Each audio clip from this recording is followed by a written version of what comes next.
Hi friends, എന്തൊക്കെയുണ്ട് വിശേഷങ്ങൾ? എല്ലാവർക്കും സുഖം തന്നെയെന്ന് കരുതുന്നു. ഞാനിവിടെ സുഖമായിട്ടിരിക്കുന്നു. ഇന്നത്തെ നമ്മുടെ റെസിപ്പി രസ്മലായി കേക്കാണ്. ഹാഫ് kg റെസിപ്പിയാണ് അപ്പോൾ ഞാൻ നിങ്ങൾക്കായിട്ട് കാണിക്കുന്നത്. ആദ്യം നമുക്ക് ഇതിനായിട്ടുള്ള ഡ്രൈ ഇൻഗ്രീഡിയൻസ് അരിച്ചെടുക്കാം. 1/2 കപ്പ് മൈദയും 1 ടേബിൾ സ്പൂൺ കോൺഫ്ലവറും 1/2 ടീസ്പൂൺ ബേക്കിംഗ് പൗഡറും 1 നുള്ള് ബേക്കിംഗ് സോഡയും ചേർത്തിട്ട് നന്നായി ഒന്ന് അരിച്ച് മിക്സ് ചെയ്തൊന്ന് മാറ്റി വെക്കാം. ഇത് ഹാഫ് kg റെസിപ്പിയാണ് കേട്ടോ. ഇതിൻ്റെ ഡബിൾ എടുത്തു കഴിഞ്ഞാൽ നിങ്ങൾക്ക് 1 kg ചെയ്തെടുക്കാനായിട്ട് പറ്റും. നന്നായി മിക്സ് ചെയ്തതിന് ശേഷം ഒരു സൈഡിലേക്ക് നമുക്കൊന്ന് മാറ്റി വെക്കാം. ഇനി നമുക്ക് നല്ല ക്ലീൻ ആയിട്ടുള്ള ഒരു ബൗൾ എടുത്ത് അതിലേക്ക് 2 മീഡിയം സൈസിലുള്ള എഗ്ഗ് പൊട്ടിച്ചൊഴിക്കാം.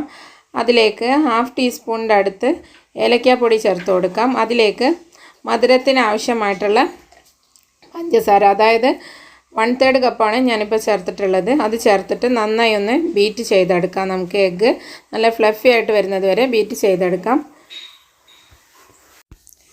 എഗ്ഗ് നന്നായിട്ട് ബീറ്റായിട്ട് വന്നതിന് ശേഷം അതിലേക്ക് 2 ടേബിൾ സ്പൂൺ ഓയിൽ ചേർത്ത് കൊടുക്കാം. ഞാനിപ്പോൾ സൺഫ്ലവർ ഓയിലാണ് ചേർത്തിട്ടുള്ളത്. ഇതിന് പകരമായിട്ട് നിങ്ങൾക്ക് ബട്ടർ മെൽറ്റ് ചെയ്തിട്ടും ചേർത്ത് കൊടുക്കാവുന്നതാണ്. ഇനി നമ്മൾ നേരത്തെ അരിച്ച് മാറ്റി വെച്ചിട്ടുള്ള ഡ്രൈ ഇൻഗ്രീഡിയൻസ് കുറച്ചായിട്ട് ഫോൾഡ് ചെയ്ത് ചേർത്ത് കൊടുക്കാം. നമുക്കിതിലേക്ക്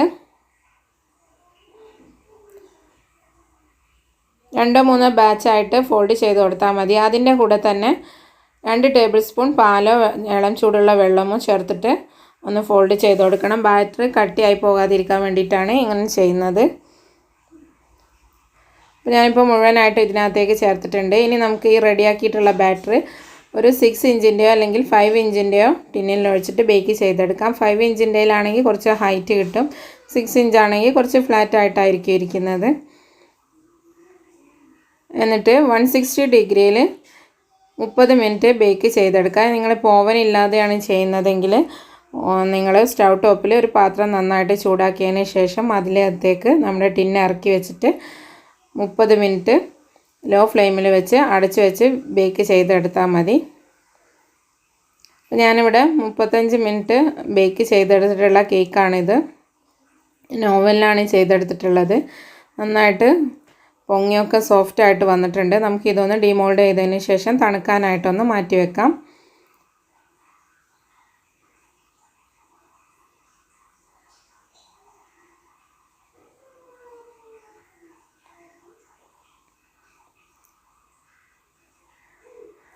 കേക്ക് തണുത്ത് വരുന്ന സമയത്തേക്ക് നമുക്ക് കേക്ക് ഐസിങ് ചെയ്യാനുള്ള വിപ്പിംഗ് ക്രീം ഒന്ന് റെഡിയാക്കി എടുക്കാം. അതിനായിട്ട് ഞാനിപ്പോൾ ഒരു 3/4 കപ്പ് വിപ്പിംഗ് ക്രീം എടുത്തിട്ടുണ്ട്.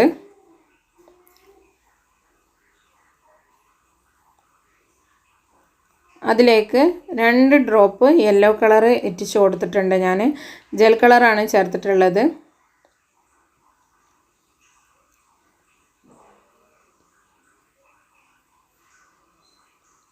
എന്നിട്ട് നന്നായി ബീറ്റാക്കി സ്റ്റിഫ് പീക്കാകുന്നത് വരെ ബീറ്റാക്കി എടുക്കുക.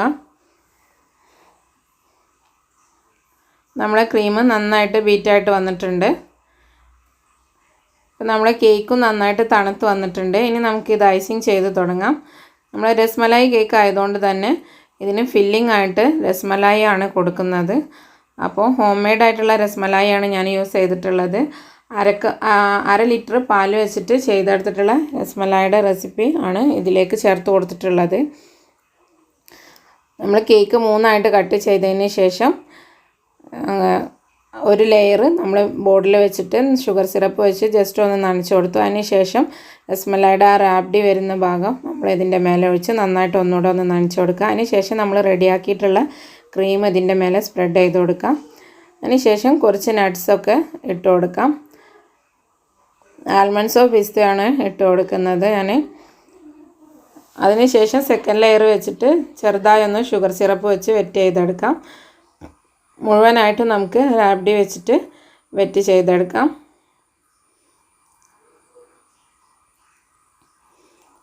എന്നിട്ട് സെക്കൻഡ് ലെയറിലും നന്നായിട്ട് ക്രീം ഇട്ട് കൊടുക്കുക. അതിൻ്റെ മുകളിലും നട്ട്സൊക്കെ ഇട്ട് കൊടുക്കണം.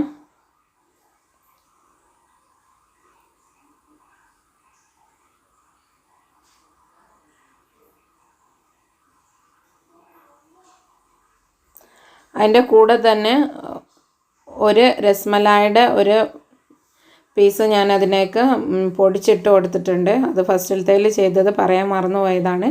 ഓരോ ലെയറിലും ഓരോ രസമലായിയുടെ ബോൾസ് പൊടിച്ചിട്ട് കൊടുക്കുന്നുണ്ട്. എന്നിട്ട് നമ്മൾ മൂന്നാമത്തെ ലെയറും വെച്ച് കൊടുത്തതിന് ശേഷം നന്നായിട്ട് കേക്ക് ക്രീം വെച്ച് കവർ ചെയ്തെടുക്കാം. കേക്ക് ഐസിങ് ചെയ്യുന്ന സമയത്ത് ക്രംസ് പുറത്തേക്ക് വരുന്ന പ്രശ്നമുള്ളവരാണെങ്കിൽ ക്രം കോട്ട് ചെയ്തതിന് ശേഷം ഐസിങ് ചെയ്താൽ മതി.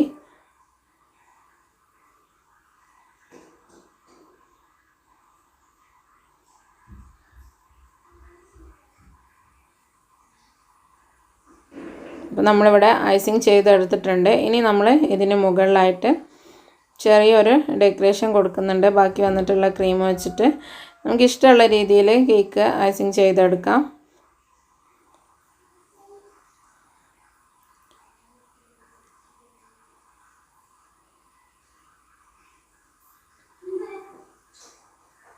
ഇനി ഇതിൻ്റെ മുകളിലായിട്ട് നമ്മൾ രസമലായിയുടെ ഓരോ ബോൾസ് ചെറുതായിട്ട് കട്ട് ചെയ്തത് വെച്ച് കൊടുക്കുകയാണ്. അപ്പോൾ ഈ സ്റ്റെപ്പൊക്കെ ഓപ്ഷണലാണ്. നിങ്ങൾക്ക് ഇഷ്ടമുള്ള രീതിയിൽ ഡെക്കറേഷനൊക്കെ ചെയ്തെടുക്കാവുന്നതാണ്.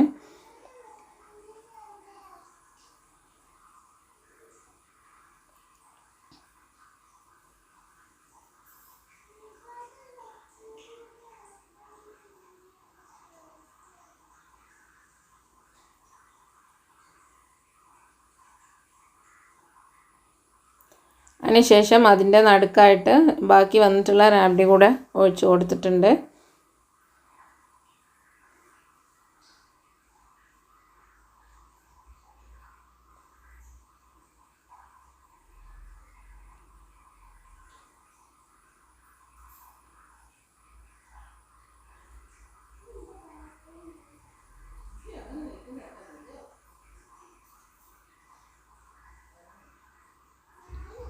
കുറച്ച് ഡ്രൈ റോസ് പെറ്റൽസ് കൂടെ ഇട്ട് കൊടുക്കുന്നുണ്ട്. നമുക്കിത് കാണുമ്പോൾ ഉള്ളൊരു ഭംഗിക്ക് വേണ്ടിയിട്ട്, ഒരു അട്രാക്ഷന് വേണ്ടിയിട്ടാണ് ഇങ്ങനെ ചെയ്യുന്നത്. മസ്റ്റല്ല, നമുക്ക് ഇഷ്ടമുള്ള രീതിയിൽ ഇതിൻ്റെ പുറമേയുള്ള ഗാർണിഷിംഗ് ഒക്കെ ചെയ്തെടുക്കാവുന്നതാണ്. ഡ്രൈ റോസ് പെറ്റൽസ് നമുക്ക് വാങ്ങിക്കാൻ കിട്ടും. ഇനി നമ്മളെ വീട്ടിൽ റെഡ് റോസസ് ഉണ്ടെങ്കിൽ അത് ജസ്റ്റ് ഒന്ന് ഡ്രൈ ആക്കി എടുത്തിട്ട് യൂസ് ചെയ്താലും മതി. ഇനി നമ്മൾ ഇതിൻ്റെ സൈഡിലൊരു ബോർഡറും അതുപോലെ തന്നെ സൈഡിലൊക്കെ നട്ട്സും വെച്ച് കൊടുക്കുന്നുണ്ട്. കുറച്ച് ആൽമണ്ട്സും പിസ്തയും കട്ട് ചെയ്തിട്ട് ചെറുതാക്കി കട്ട് ചെയ്തിട്ടാണ് ഞാൻ സൈഡിലൊക്കെ വെച്ച് കൊടുത്തിട്ടുള്ളത്. അതൊക്കെ നിങ്ങളുടെ ഇഷ്ടത്തിനനുസരിച്ച് മാറ്റം വരുത്താവുന്നതാണ്. പിന്നെ ഈ ഒരു കേക്കിൻ്റെ റേറ്റ് വരുന്നത് 1 kg 1600 രൂപയാണ്. നന്നായിട്ട് റാബ്ഡിയൊക്കെ വെച്ചിട്ട് നനച്ച് കൊടുത്താൽ നമുക്ക് അത്രയും റേറ്റിന് നമുക്കിത് പുറത്ത് സെയിൽ ചെയ്യാം. 1/2 kg വരുമ്പോൾ 850 രൂപയ്ക്ക് കൊടുക്കാവുന്നതാണ്. അപ്പോൾ ഈ ഒരു കേക്കിൻ്റെ റെസിപ്പി നിങ്ങൾക്ക് ഇഷ്ടമായെങ്കിൽ വീഡിയോക്ക് ലൈക്ക് ചെയ്യാനും ഷെയർ ചെയ്യാനും മറക്കരുത്. പിന്നെ എൻ്റെ ചാനൽ സബ്സ്ക്രൈബ് ചെയ്യാത്തവരാണെന്നുണ്ടെങ്കിൽ സബ്സ്ക്രൈബ് ചെയ്ത് സപ്പോർട്ട് ചെയ്യാം. ഇൻഷാ അല്ലാഹ് മറ്റൊരു വീഡിയോ ആയിട്ട് മറ്റൊരു എപ്പിസോഡിൽ വീണ്ടും കാണാം. Thank you for watching.